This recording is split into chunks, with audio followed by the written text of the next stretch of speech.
Okay. Hey guys, hello and welcome to our third episode of the World Cup series. I'm here with Sohail, and it seems like Sohail's had a long day, and so have I. Well, this is our third try of recording this. Hopefully, this goes through smoothly. So, Sohail, what did you think of Pakistan's warm-up game today?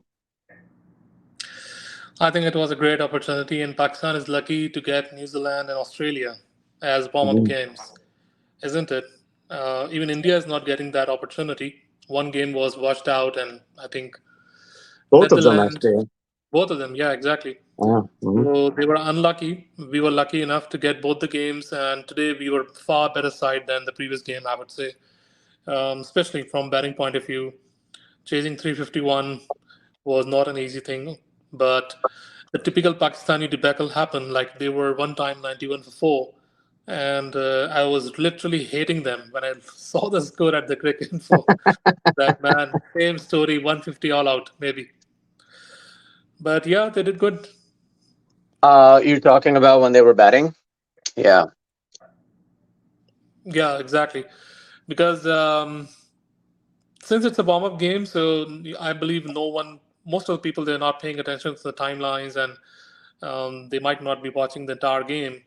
And since today was a working day everywhere, so I think people are busy. But yeah, as soon as the World Cup will start from 6th or 5th October, then I think everybody will take full attention to that. Yeah, I agree. I mean, in today's game, I thought there were some worries, bowling wise, but then I also noticed that Bauer didn't really give too many overs to people that actually bowled well, especially Hassan Ali and Haris Rauf in the beginning bowled decent. You know, Hassan Ali is bowling well actually. That's good to see. Um, but I guess Bauer had a clear plan today. Much his plan today seemed much more mature than the previous game. Um, he definitely wanted to make sure that that other people get to bat.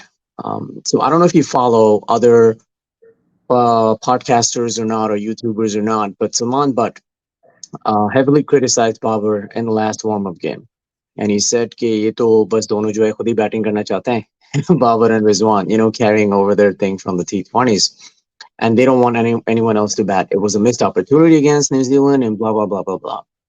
So it seems like today Babar made a point, right? He came out, he batted faster than he usually does, and he left before he could get to 100, which he easily, obviously, he would have gotten it to make a point to people like Salman, but that it's not just about me. There is a plan, and he also understands that Babar being in good form is a huge factor, whether or not Pakistan's going to make it to the semis or not. So, Um, two factors I would like to talk about. One mm, is Babar was not the captain today, if you know that. yeah, Shadab Khan Shadab was. was captaining, and Babar opted to just act like a batsman only today. Mm, And yeah, and he came at number six, by the way, quite interestingly. And Shadab Khan promoted himself up the order, although again he failed miserably. Another point is, if you noticed, when Pakistan was 91 for 4, uh, Pat Cummins started utilizing their not regular spinners like Labuschagne and yeah, Steve and Steve Smith. Smith. And Yeah, and I even David Warner. yeah, exactly. And I saw some of the bowling from Warner and these guys, and they were I think Labuschagne or Smith. He bowled a no ball. Off break. Well, no ball, and Steve Smith was bowling off break, which was quite interesting because he's a leg spinner. Yeah. Yeah, he bowled a no ball. A spinner bowled a no ball today, and it seems like they were messing around. I don't know if they were messing around as much. I think, and I don't know if you actually watched that part of the game leading up to towards the end. It seems like they on purpose created a situation where Pakistan would need a run a ball, and then their main bowlers came back when Pakistan needed about, I think, 87 of 70 something or 78 balls, um, and that's when Pat Cummins came back. That's when Stark came back, and to their credit, in the end, they ended up winning the game, right? And so I think they were doing that on purpose. But at the same time, here's the question though. If they were doing that on purpose, why did they wait for Babar to walk out? Right. So I don't know. Maybe you're right. Maybe there was some messing around happening also, and maybe there was some planning. But it was strange. Like if they really wanted to try hard, why not try hard when the best batsman's still batting to see if you can stop him? You know? Yeah, exactly. Because I saw some of the bowling today. Um, they were bowling like very loose deliveries, full Yeah. tosses, Full tosses, on ball. flighted, I don't know why short. why they were doing that. Yes, so I don't get it. Yeah, Uh, because it's a 50-over match. Maybe they were trying to defend their core bowlers. Maybe. maybe, but I don't know. It just didn't make sense. I mean, maybe were they trying to find more spinners? Yeah. See, these Australians, they always have something in their mind. They can't be so crazy. So, I agree. There's no way it was an aimless thing for them. There was some planning going on. And just to add on this point, Glenn Maxwell did a lot of bowling in the recent ODI series with India, yeah, and he today only also bowled he six picked up. overs. Yeah, so Maxwell is becoming not a part timer, he's a proper fifth bowler now, and I think he will be pretty handy. Apart from that, they were trying to explore some options from their top three, like Labuschagne, Smith, and Warner. They're trying to explore more options, maybe as we just discussed. Now it cannot be pointless. I'm pretty sure they're trying to look for more options because if you look at it, Maxwell is an off break bowler, and they have seen that off break bowling, if you can turn the ball a little bit, is working in ODIs for Maxwell pretty well, right? In recent weeks, he's picked up a lot of wickets. So the fact that Steve Smith was trying to bowl off break tells me that they possibly want Steve Smith to be able to contribute at some point in the tournament. And to my point in that I made in the previous episode, Hmm. I don't know if the pitches are going to be this flat. But and I don't know if you heard what Shadab said today, which was quite interesting. He said that Harsha Bhogle told him in the end that look, you guys are very lucky that you've gotten to play both your warm up games here, and your first two games are also in Hyderabad. And then Shadab made a point. He said that if the pitches turn out to be this way, yes, we're really ready. But if they're completely different, then this was useless. He literally used these words. It's quite And interesting that they're also expecting some bluff here. and he also said that on daily basis they are enjoying the Hyderabadi biryani. So it's on I purpose, I find tell that you. very hard to believe with their diets, but who knows? Yeah. By the way, just off topic, Hyderabadi biryani is really great if you have tried. I have Hyderabadi friends here, so they've taken me to Hyderabadi spots. It is very good. I still think Karachi's biryani is the best, but Hyderabadi biryani is pretty good. They give you the fried egg on it too. It's Yeah, not yeah. too different. It is also dum biryani, but I think some of the spices are different. They're heavy on the fried onions at the end. There's egg, and there's few other things that they add to their biryani that we don't in Karachi. But pretty good. I think after Karachi, I would rate that higher than the biryanis that you find elsewhere in Pakistan. Like if you go to Lahore and stuff, so that's not biryani. I don't know who I'm pissing off by saying this online, but hey guys, look, just so you know, we are from Karachi. We know our biryani. Of course. So since we are on this topic, real quick, so when you do eat biryani, you eat chicken or you eat some other meat?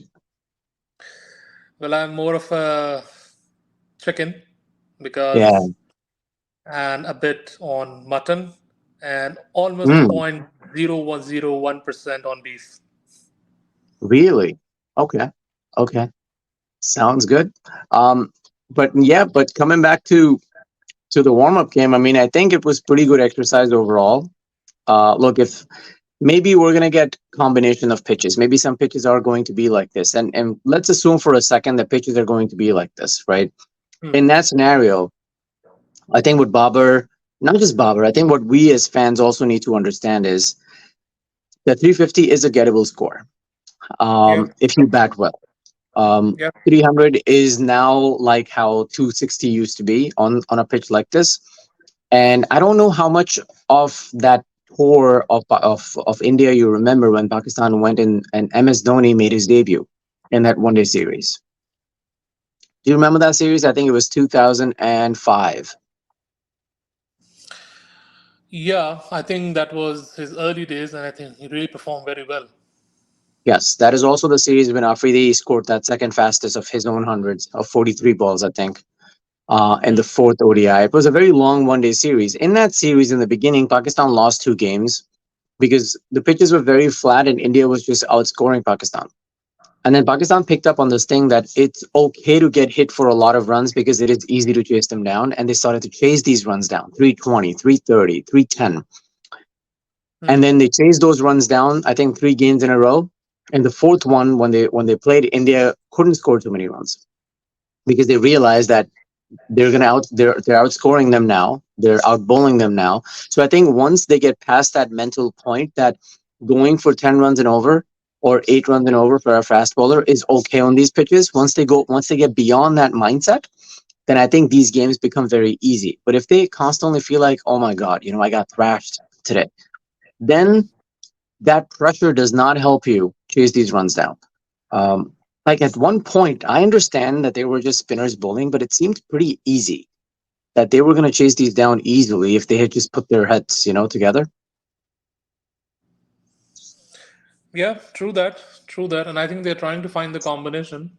Um, I noticed that the ball was spinning. I saw some of the bowling of Samir, one of your favorite spinner.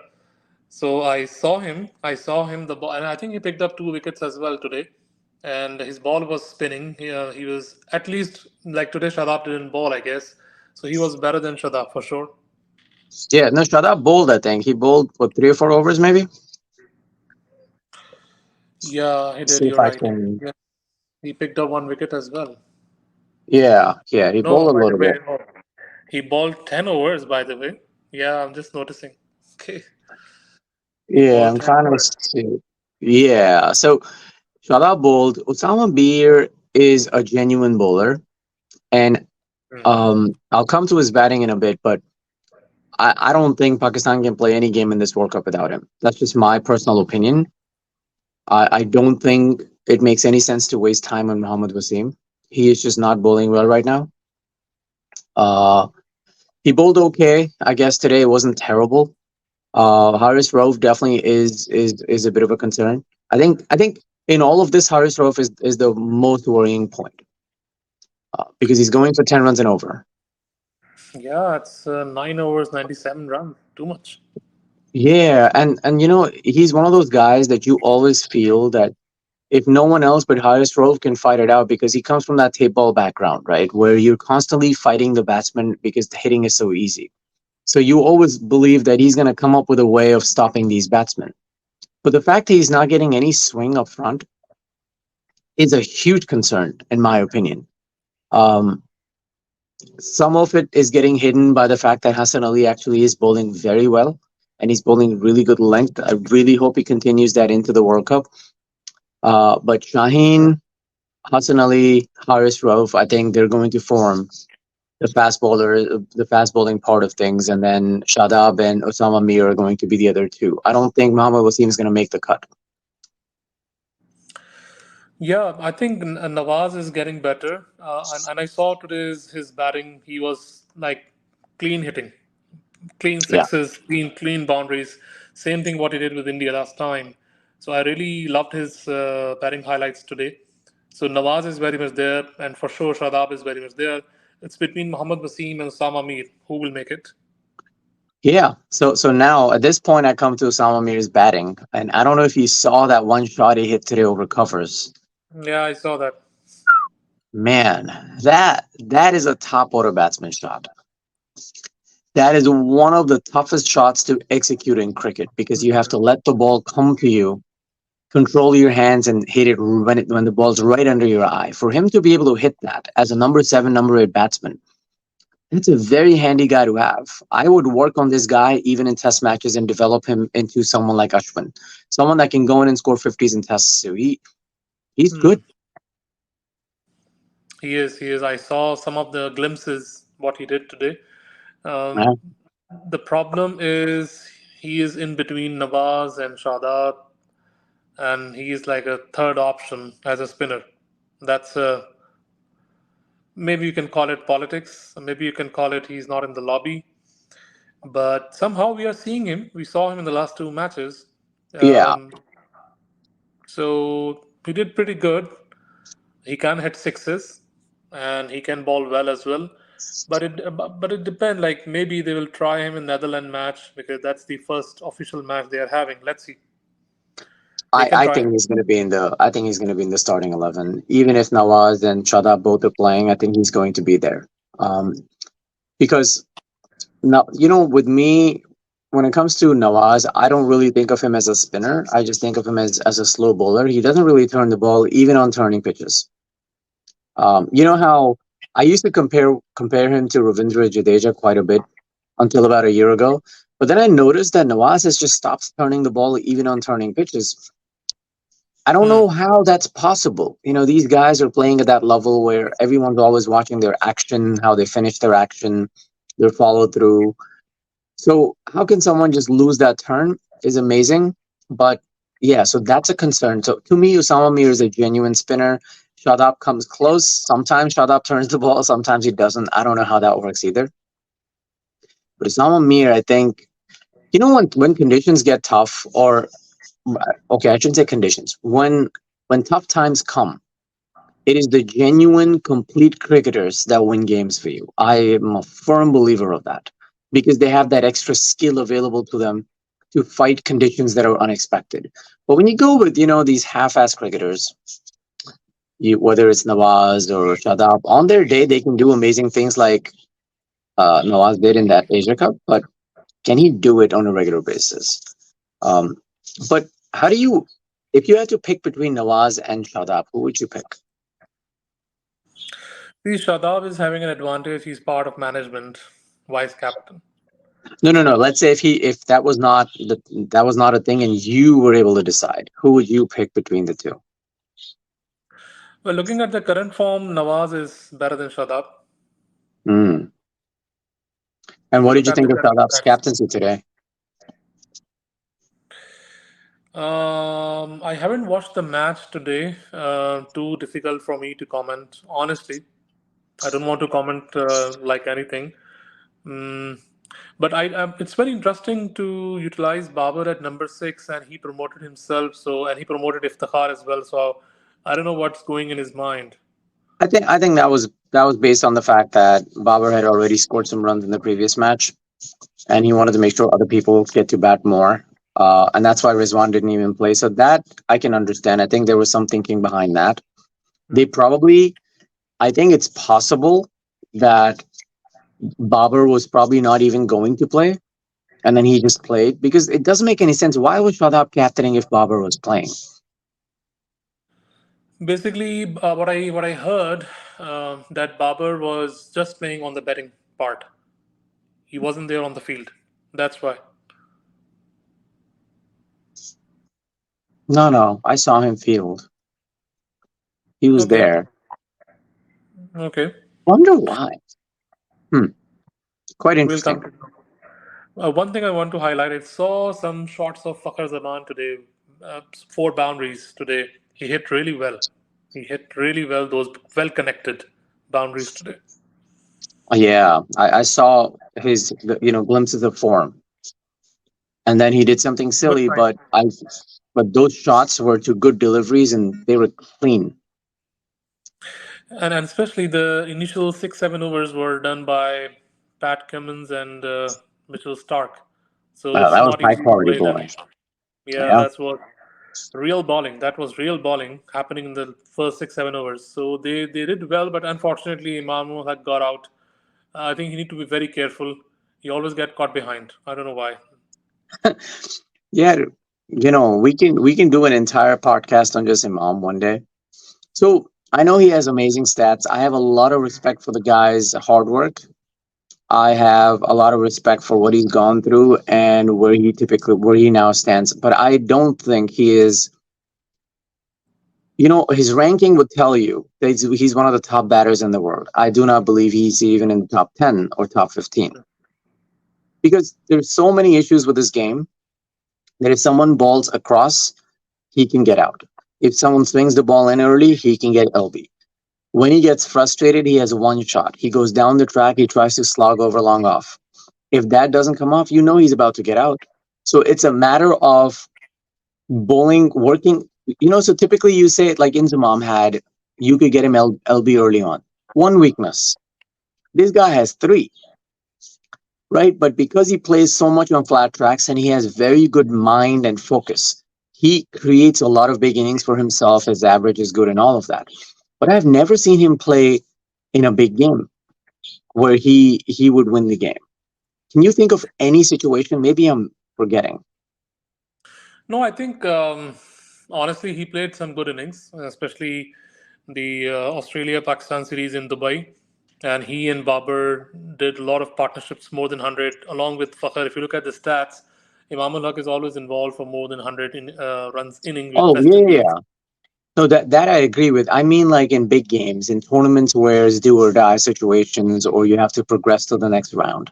For that, very rare, I think. Very rare. I think he has to prove a lot in this World Cup. And you know that in Pakistan or in India or Bangladesh, it's very common that after the World Cup, there is a lot of here and there happens. But, but why do you think that is though? Because Imam has been a permanent fixture since the last World Cup, right? Even in the last World Cup, he didn't do anything in big games. Babar did well against New Zealand, and a few other games. But why do you think we never see him perform well in big games? Maybe he couldn't handle the pressure. But okay, so if he can't handle the pressure, is he the right guy to be opening for Pakistan in the World Cup? See, he is already we hear about him like he's a Parsi and whatever. But the thing is, like people say about it, that Babur somehow favoring some people, and Imam is one of them. So he has a little bit of favor. For example, there is no favor for Osama Mir. There is a favor for Hassan Ali. There is a favor for Muhammad Wasim. People are saying, Uh-huh. although Yeah. there are plus minus for both. I mean, Mohammad Wasim, I think it's because in some games we have seen glimpses of what he can do with the old ball, especially if you look at the game against who was it? Zimbabwe in the World Cup last year in T20 World Cup. He was the only one that bowled well. And he can reverse swing. But the thing is, how long are you gonna pick someone based on pace? It's really the speed factor, right? That he is fast and he can bat and he can swing the ball, he can swing the old ball. कब तक उस पे खींचना है उसको is the question that they all need to really answer. But coming back to Imam, it's I can understand why it's difficult to drop him, right? I mean, look at his stats. The guy averages over 50, is number fifth, number six in the world in ODIs. How do you drop him? But Hmm. the thing is, okay, let's just well if you were captain of Pakistan, right, and you have this guy in your team, कि भाई वो जब भी जाता है, except for huge games, he goes and scores at least 55 runs for your team. So you obviously cannot drop him easily. You can only drop him if someone else averages more than him, performs better than him, and wins tournaments for you. We obviously don't have that yet. So what would you Yeah, do? true that. True. Because see, Abdullah Shafiq is trying to build his case. Unfortunately, in both of the warm game, he couldn't create any impression. He couldn't create had any quick 40 or quick 50. He Yeah. got out like in tens, something 12, 16. So to take over his position, and as a matter of fact, Fakhar Zaman is struggling as well. So both of them are struggling, and that's where the problem starts. That your top order is not firing at all. It's always come down to Iftikhar or Babar mainly. And today, like in last match, we saw South Shakil. He did well. Today we saw at number seven. Mohammad Nawaz. Aga Um, Salman couldn't do well today. So the pick of the last two innings is Saud Shakil, which was a surprise. Same for Mohammad Nawaz. He did 50 out of 42 balls, six boundaries, and one six. And he did uh, did clean hitting I saw today. So that's a good sign for the lower middle order, I would say. Um, so they have now got choices as a full batsman, Saud Shakil. If they believe that the pitch is like batting condition, they can pick more batsmen. And in terms of bowling options, they have Iftikhar as a part-time off spinner, and Nawaz as a full-time spinner as well. So I think they have options now in terms of all-rounders, in terms of spinners and fast bowlers. You have the pickup bowlers like Hassan Ali, um, of course, Shaheen and Haris. So you have three fast bowlers, and then you have Shadab and Nawaz, Usama Mir. Then you have Salman Agha as well. Then you have Iftikhar as well. So you have lots of spinning options available. Yeah, yeah. I mean, so at this point, we know the next game is the first game of the World Cup. I don't think they're going to be experimenting anymore. They have to take Netherlands very, very seriously. Yep. Um, so I think they're gonna, in my opinion, they're gonna go with Imam and Fakhr. They're not gonna waste time on Abdullah Shafiq. Um, Imam, you have to pick him because of stats. Fakhr is that X factor that you need, in my opinion. You're going into the World Cup. You have a guy that scored a double hundred and a 190 against a top team like South Africa. You have to pick him. You just have to. You just can't take that chance, especially when you have Babar one down, Rizwan two down, South Shakil three down.